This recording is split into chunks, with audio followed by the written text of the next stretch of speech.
ጤና ይስጥልኝ አድማጮች፣ የሰዓቱን መረጃ ወደ እናንተ አድርሳለሁ። ካለፉት ጥቂት ዓመታት ወዲህ በአዲስ አበባ ለተለያዩ የልማት ስራዎች በሚል መኖሪያ ቤቶችና ተቋማት በጅምላ እየፈረሱ ይገኛል።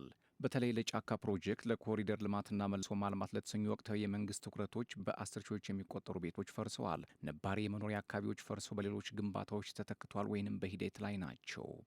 በዚህ መካከል ቤታቸው ለፈረሰባቸው የከተማይቱ ነዋሪዎች ካሳና ምትክ ቦታ የተሰጣቸው እንዳሉ ሁሉ ያለ ምክንያት ሜዳ ላይ ስለመውደቃቸው የሚናገሩን በርካቶች ናቸው። ከነዚህ የአዲስ አበባ ነዋሪዎች መካከል በመቶዎች የሚቆጠሩ የቦሌ ክፍለ ከተማ ወረዳ 13 ልዩ ስሙ ሰላም አምባ ሰፈር ነዋሪዎች ይገኙበታል።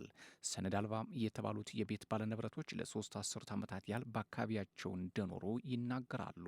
በእነዚህ ዓመታት ቤተሰብ መስርተው የተረጋጋ ኑሮ ሲመሩ እንደነበር በመጥቀስ የአፈር ግብርን ጨምረው ሌሎች የነዋሪነት ግዴታቸውንና የልማት ስራዎችን ሲደግፉ መቆየታቸውን ማስረጃ ያቀርባሉ። በተለምዶ የጨረቃ ቤት ለሚባሉት ቤቶች መንግስት ባለፉት ዓመታት የይዞታ ማረጋገጫ እንደሚሰጣቸው ቃል መግባቱን የሚገልጹት ከ450 በላይ የሆኑት ነዋሪዎች ከአካባቢው የኮሪደር ልማት ከ200 እስከ 300 ሜትር ርቀት ላይ የሚገኙ ቤቶችን ጨምሮ በመልሶ ልማት እንደፈረሰባቸው ይናገራሉ።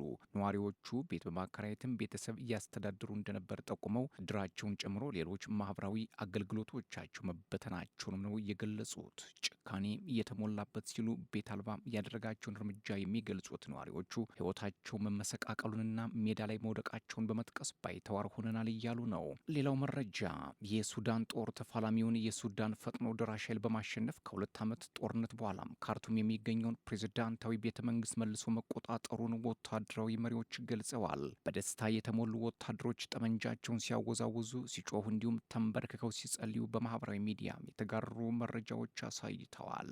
ፈጥኖ ደራሹ ኃይል ተሸንፎ ከመዲናዋ ተባርሮ የነበረው የሱዳን ጦር ከ2 ዓመት በኋላ መዲናዋን ካርቱምን መልሶ ለመቆጣጠር የተቃረበም ይመስላል። የሱዳን ፈጥኖ ደራሽ ኃይል እስካሁኑ አስተያየት ከመስጠት ተቆጥቧል። የጦሩ ቃል አቀባይ ነቢል አብድላህ በመንግስታዊው ቴሌቪዥን እንደተናገሩት ሰራዊታቸው በማዕከላዊ ካርቱም የሚገኘውን ቤተ መንግስትና ሚኒስቴር መስሪያ ቤቶችን መቆጣጠሩን ነው የገለጹት። ሰራዊታችን የጠላት ተዋጊዎችን ድባቅ በመምታት ከፍተኛ መጠን ያለውን የጦር መሳሪያ ማርኳልም ብለዋል ቃል አቀባዩ። ካርቱም ለበርካቶች ህይወት መቀጠፍ የሆነው የሀገሪቱ የእርስ በርስ ደም አፋሳሽ ጦርነት ከ2 ዓመት በፊት የተጀመረባት እንዲሁም ከፍተኛ ፍልሚያዎች እየተካሄዱባት ከተማ ናት። ጦርነቱ ከተጀመረ ጊዜ ጀምሮ ፈጥኖ ደራሽ ኃይሉ አብዛኛውን የካርቱምን ክፍል እንዲሁም የሱዳንን ምዕራባዊ ክፍል ተቆጣጥሮ ቆይቷል። ለሱዳን የጦር ተፋላሚዎች ካርቱምን ማስመለስ ትልቅ ድል እንዲሁም በግጭቱ ወሳኝ ምዕራፍ ነው። ጦሩ ከቅርብ ሳምንታት ወዲህ በማዕከላዊ ሱዳን አንዳንድ ድሎችንም አስመዝግቧል። ሐሙስ ዕለት በሪፐብሊካን መንግስት አቅራቢያ የሰው አልባ አውሮፕላኖችና የአየር ጥቃቶች ፍንዳታዎች ማስከተላቸውን የዓይን እማኞች ተናግረዋል። የፈጥኖ ደራሽ ኃይሉ አዛዥ ሞሐመድ ሐምዳን ዳጋሎ ሄሜቲም ቅዳሜ ዕለት በቪዲዮ ባስተላለፉት መልእክት በሰራዊታቸው ቁጥጥር ስር የነበሩትን የፕሬዝዳንታዊ ቤተ መንግስትና አካባቢውን ለመከላከል ቃል ገብተው ነበር። በተለያዩ የሰሜን ከተሞችም ተጨማሪ ጥቃቶች ሊኖሩ እንደሚችሉ አስጠንቅቀው ነበር። ሄሜቲ ተፋላሚ ኃይሎቹ ስትራቴጂካዊ ቦታዎችን ለመቆጣጠር በሚል በውጊያውን ቀጥላለን ማለታቸውን ተከትሎ በርካታም የሰላም ጥረቶች ፍሬ ሊያፈሩ አልቻሉም። ጦርነቱ በዓለማችን ላይ ከፍተኛውን የሰብአዊ ቀውስ ማስከተሉን የተባበሩት መንግስታት ድርጅት ያስታወቀ ሲሆን ጦሩም ይሁን ፈጥኖ ደራሽ ኃይሉ ሰፋ ያሉ የሰብአዊ መብት ረገጣዎች ፈጽመዋል ተብለው ይከሰሳሉ። ሌላው መረጃ የእስራኤል ጠቅላይ ሚኒስትር ቤንያሚን ኔታንያሁ መስከረም 26 ቀን 2016 ሐማስ ያደረሰው ጥቃት ሊደርስ እንደሚችል መገመት ባለመቻላቸው የአገሪቱን የደህንነት ኃላፊ ከስልጣን ማባረራቸው ተሰምተዋል። የእስራኤል ካቢኔ ሐሙስ ባደረገው ስብሰባ በፈረንጆቹ ጥቅምት 2021 የሽን ቤት ዋና ኃላፊ ሆነው ለ5 ዓመታት የተሾሙት ሮነን ባርን ከስልጣን መነሳታቸውን አጽድቋል። ኔታንያሁ ባርን ከስልጣን ለማንሳት ማሰባቸውን እሁድ ዕለት በቪዲዮ ባስተላለፉት መግለጫ አስታውቀዋል። በሁለቱ መካከል የቀጠለው ያለመተማመን ጉዳይ በየጊዜው እየሰፋ መሄዱን በምክንያትነትም ጠቅሰዋል። እርምጃው ቁጣን የቀሰቀሰ ሲሆን በኢየሩሳሌም የጸረ መንግስት ሰልፎችን የበለጠ አቀጣጥሏል። በዚህም በሺዎች የሚቆጠሩ የሀገሪቱ ዜጎች እስራኤል በጋዛ ላይ የጀመረችውን አዲስ ጥቃት የተቃወሙ ሰልፈኞች ጎን ቆመዋል። ከማክሰኞ ጀምሮ እስራኤል የሐማስ ኢላማ ባለችው የፍልስጤም ግዛት ከፍተኛ ጥቃት አድርሳለች። በዚህም ለ2 ወራት ገድማ የዘለቀውን የተኩስ አቁም እንዲቋረጥ ምክንያት ሆኗል። የሽን ቤት የእስራኤል የሀገር ውስጥ የስለላ ድርጅት ሲሆን በጦርነት ውስጥ ቁልፍ ሚና ይጫወታል። ተግባሩና አባላቱ በመንግስታዊ ሚስጥርነት ይያዛሉ። ባርን ከስልጣን መባረራቸውን ፖለቲካዊ ነው ሲሉም ገልጸውታል።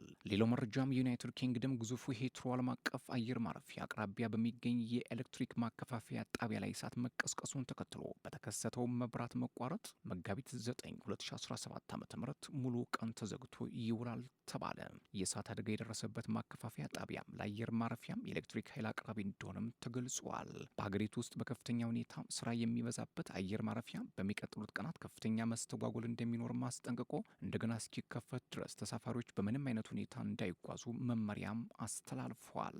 የተሳፋሪዎችንና የስራ ባልደረቦችን ደህንነት ለመጠበቅ አርብ ሙሉ ቀን ከመዝጋት ውጭ ምንም አማራጭ የለንም ሲሉ የአየር ማረፊያው ቃል አቀባይ ተናግረዋል። የእሳት አደጋ ሰራተኞች ጥረት እያደረጉ ቢሆንም የኤሌክትሪክ አገልግሎቱ በአስተማማኝ ሁኔታ መቼ እንደሚመለስ ግልጽ አይደለም ሲሉ አክለዋል። አየር ማረፊያው ለተፈጠረው መስተጓጎል ይቅርታ ጠይቆ መንገደኞች የበለጠ መረጃ ለማግኘት አየር መንገዶቻቸውን እንዲያነጋግሩ ምክር አስተላልፏል። ሂትሮ የዩኬ ትልቁ የአየር ማረፊያ ሲሆን በቀን ውስጥ ማረፊያና መነሻቸውን ያደረጉ 1300 አውሮፕላኖችን ያስተናግዳል። ባለፈው ዓመት ክብረ ወሰን በሚባል ሁኔታ 83.9 ሚሊዮን መንገደኞች ማስተናገዱን ከተቋሙ የተገኘው መረጃ ያመላክታል። ክቡራትና ክቡራን ለሰዓቱ የነበረ መረጃ ይሄን ይመስል ነበር። ሰብስክራይብ፣ ላይክ፣ ሼር፣ ኮሜንት እያደረጋችሁ ቤተሰብ ሁኑ።